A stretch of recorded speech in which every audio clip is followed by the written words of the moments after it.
ಆತ್ಮೀಯ H16 news ಅರ್ಥಾತ್ ತಿ ಸೀತಾರಾಮ್ ನ್ಯೂಸದ ವೀಕ್ಷಕರೇ, ನಾನು ನಿಮ್ಮವ ಎಂ ಆಯುಧ ಮಲ್ಲಪ್ಪ ಜೊತೆಯವರು. ತಾವು ಈಗ ಸುದ್ದಿಗಳ ಲೋಕಕ್ಕೆ ಎಂಟ್ರಿ ಹೊಡಿತಾ ಇದ್ದೀರಿ. ಈ ಸುದ್ದಿಗಳನ್ನು ಪ್ರತಿಯೊಂದು ನೋಡೋ ಜೊತೆಗೆ ನಿಮ್ಮ ಅಭಿಪ್ರಾಯಗಳನ್ನು ಹೊಸ್ತಾ ಇರಿ. ಯಾಕಂದರೆ ಈ ಸುದ್ದಿಗಳು ನಿಮಗಾಗಿ, ನಿಮ್ಮ ಬದುಕಿಗಾಗಿ, ನಿಮ್ಮ ವೈಚಾರಿಕೆಗಾಗಿ, ನಿಮ್ಮ ತಿಳುವಳಿಕೆಗಾಗಿಯೂ ನಿಮಗೂ ಗೊತ್ತು. ಜೊತೆಗೆ ನಮಗೂ ನಿಮ್ಮೊಂದಿಗೆ ಇದೊಂದು ಮಾತಾಡುವಂಥ ಜೊತೆಗೆ ಸುದ್ದಿಗಳನ್ನು ಬಿಡುವಂಥ ಕೆಲಸ. ಈ ಕೆಲಸದಲ್ಲಿ ನಾವು ನಿಮ್ಮೊಂದಿಗಿದ್ದೀವಿ ಅಂತ ಹೇಳ್ತಾ ನೋಡ್ತಾ ಇರಿ ಸುದ್ದಿಗಳನ್ನು.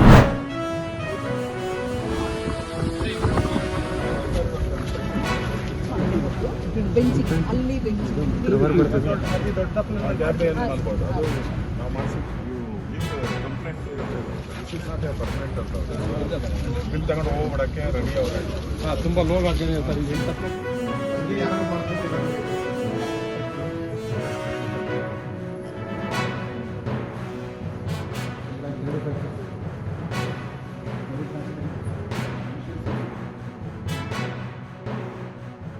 ಮುಂಗಾರು ಪ್ರಾರಂಭ ಆಗಕ್ಕೆ ಮುಂಚೆನೆ ಮುಖ್ಯಮಂತ್ರಿಗಳು ಒಂದು ಸಭೆ ಮಾಡಬೇಕಾಯಿತು. ಯಾಕಂದ್ರೆ ಪ್ರತಿ ಸರಿ ಆನೆ ಆದಾಗೂ ಕೂಡ ಪರಿಹಾರ ಕೊಡುವಂಥದ್ದು 1 ತಿಂಗಳು 2 ತಿಂಗಳು ಡಿಲೇ ಆಗ್ತಾ ಇದೆ. ಅದಕ್ಕೊಂದು ಆಪ್ ಕೂಡ ಮಾಡಿದ್ದಾರೆ. ಆ ಆಪಲ್ಲಿ ಅಪ್ಲೈ ಮಾಡಿ ಅವರು ಪರಿಹಾರ ತಗೊಳೋದು ಲೇಟ್ ಆಗ್ತಾ ಇದೆ. ಸೊ ಆ ದೃಷ್ಟಿಯಿಂದ ಬೆಳೆ ಪರಿಹಾರ ಮತ್ತು ಫ್ಲಡ್ ಲ್ಯಾಂಡ್ ಸ್ಲೈಡ್ ಆಗ್ತಾ ಇದೆ. ವಿಶೇಷವಾಗಿ ಮಲೆನಾಡು ಪ್ರದೇಶದಲ್ಲಿ ಚಿಕ್ಕಮಗಳೂರು ಇರ್ಬೋದು, ಸಕಲೇಶ್ವರ ಇರ್ಬೋದು, ಕೊಡಗು ಇರ್ಬೋದು, ಇಲ್ಲೆಲ್ಲ ಲ್ಯಾಂಡ್ ಸ್ಲೈಡ್ ಆಗ್ತಾ ಇದೆ. ಸೊ ಇಲ್ಲೂ ಕೂಡ ಮುಂಜಾಗ್ರತೆ ತಗೊಂಡು ಅಲ್ಲಿರೋ ಜನನ ಶಿಫ್ಟ್ ಮಾಡಬೇಕು. ಅದು ಏನೂ ಆಗ್ತಾ ಇಲ್ಲ. ಒಬ್ಬ ಮಂತ್ರಿನೂ ಕೂಡ ಹೋಗಿಲ್ಲ. ಇವತ್ತು ರಾಜ್ಯದಲ್ಲಿ ಫ್ಲಡ್ ಆಗಿದೆ, ಸರ್ಕಾರ ಇನ್ನೂ ಎಚ್ಚೆತ್ಕೊಂಡಿಲ್ಲ. ಪರಿಹಾರದ ನಿಧಿ ಅಮೌಂಟ್ ಏನು ಘೋಷಣೆ ಇಲ್ಲ. ನಾನು ಸೆಕ್ರೆಟರಿ ಹತ್ರನೂ ಮಾತಾಡಿದೆ, ಇನ್ನೂ ಘೋಷಣೆ ಆಗಿಲ್ಲ.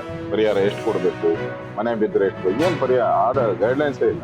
NDRF ರೂಲ್ಸ್ ಪ್ರಕಾರ ಹೋದ್ರೆ ಏನು ಸಿಗಲ್ಲ. 1 ಲಕ್ಷ ರೂಪಾಯಿ ಕೊಡ್ತಾರೆ, ಮನೆಗೆ ನೀರು ನುಗ್ಗಿದ್ರೆ 8,000 ರೂಪಾಯಿ 10,000 ರೂಪಾಯಿ ಕೊಡ್ತಾರೆ. ಅದರಿಂದ ಜನಗಳ ಬವಣೆ ಏನು ಆಗಲ್ಲ. ಒಂದು ಗೈಡ್ಲೈನ್ಸ್ ಸರ್ಕಾರ ಬಂದಿಲ್ಲ. ಇವತ್ತು ಎಲ್ಲೆಲ್ಲಿ ಫ್ಲಡ್ ಆಗಿದೆ, ಲ್ಯಾಂಡ್ ಸ್ಲೈಡ್ ಆಗಿದೆ, ಸರ್ಕಾರ ಕ್ರಮ ತೆಗೆದುಕೊಳ್ಬೇಕು. ಅದು ಕಂಬಳಿ ತೆಗೆದು ಬರ್ರಪ್ಪ ಇಲ್ಲಿ ಸ್ವಲ್ಪ ನೋಡ್ರಿ ಅಂತ ಹೇಳಕ್ಕೋಸ್ಕರ ನಾನು ಇವತ್ತು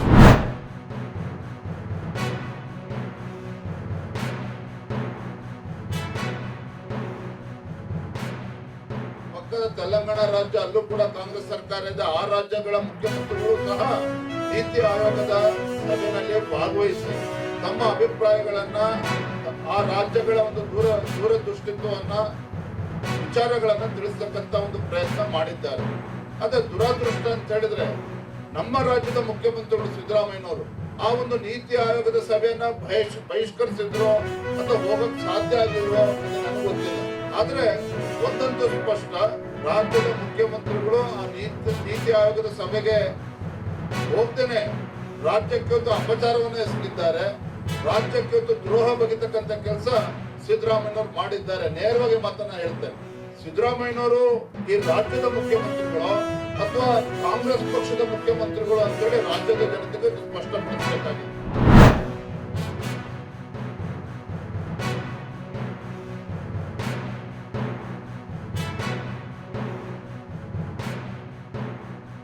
जहाँ तक बॉर्डर बेल्ट की बात है तो मैं यहाँ के लोगों की भी सराहना करना चाहूँगा, स्पेशली बॉर्डर बेल्ट के लोगों की. उन्होंने कई वर्षों से, कई डेकेड से, दशकों से उन्होंने इस प्रकार की टेंशन्स, हॉस्टिलिटी बॉर्डर पे देखी हैं और अब हमने देखा है कि नॉर्मलसी वापस आ चुकी है.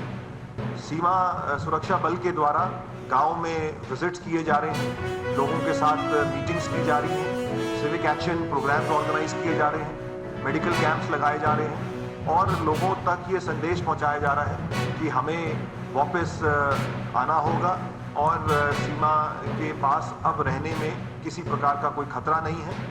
और अगर पाकिस्तान की तरफ से कोई भी हिमाकत करी जाएगी तो सीमा सुरक्षा बल उसका मुंह तोड़ जवाब देगा. ड्रोन वॉरफेयर एक नए तरीके से इस बार इस्तेमाल किया गया है. इस चुनौती से बेहतर निपटने के लिए हमारी बहुत सारी रिसर्च एंड डेवलपमेंट R&D चल रही है. ना सिर्फ BSF की बल्कि दूसरे सिक्योरिटी फोर्सेस के साथ मिलके और जो हमारी रिसर्च एंड डेवलपमेंट ऑर्गेनाइजेशन है प्राइवेट सेक्टर, पब्लिक सेक्टर सभी के साथ मिलके इस विषय पे कार्य चल रहा है और आने वाले समय में हम भी किस प्रकार इस आधुनिक दुश्मन को और ज़्यादा नुकसान पहुंचा सकते हैं, इस विषय पे भी कार्य जोर से आगे बढ़ रहा है। भारतीय जनता पार्टी वंदे